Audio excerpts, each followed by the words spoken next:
Good morning. It is Wednesday, the 21st of December, and today we continue looking at the book of the prophet Isaiah. It's Isaiah chapter 28. We've jumped from where we were yesterday to chapter 28, verses 9 to 22.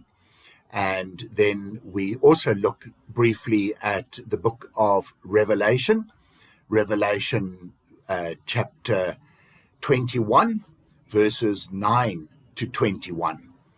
And in Isaiah, I couldn't help but realize just the extent to which the Jewish people felt that because they were God's chosen people, that somehow God was so fixated on them that they could do nothing wrong and they would never fall outside of the grace and the glory and the protection of God. And so, in a sense, that went to their heads, and they forgot their primary purpose, which was that they were to be messengers for the entire world, that God was for the world. He was not only for them as the Jewish people to the exclusion of the world, he was for the whole world. And the Jewish people were the chosen people, chosen through the faith of Abraham to be the messengers to the world.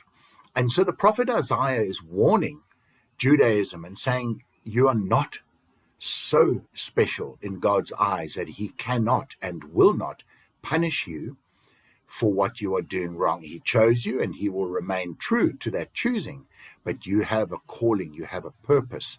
Remember that purpose, and if you refuse, you will face the consequences. There will be punishment. And it struck me that we ourselves need to realize that we may not be Jewish, but we're Christians. And in that sense, we are part of God's people. We are part of God's people, not because God chose us. He chose everyone, but because we have responded, and we need to encourage others to return to the Lord. So we always have that purpose of being evangelists and witnesses, disciples. And a disciple is not someone who simply obeys God, Christ, but who also makes other disciples. And what is the future glory? What will God do for those who are Jewish and who are true to their Judaism? What will God do to us as Christians who remain faithful to him? Well, that's where the book of Revelation comes in. The incredibly beautiful picture of the city of God coming down from heaven, whether it'll be exactly as it describes. It's a perfect cube. About the book I was looking at mentioned it about 2,200 kilometers cube. So that's pretty big. Imagine a city 2,200 kilometers up into the sky. I think that puts us out into outer space. So quite something to think about, but probably meant to be understood as being descriptive of the perfection of God. This perfect cube reminds us of the Holy of Holies, which was also a perfect cube, so much bigger and so much prettier, the city of God. But it speaks of the glory and the perfection of this Lord that we worship. And that's who we worship. That's who we follow.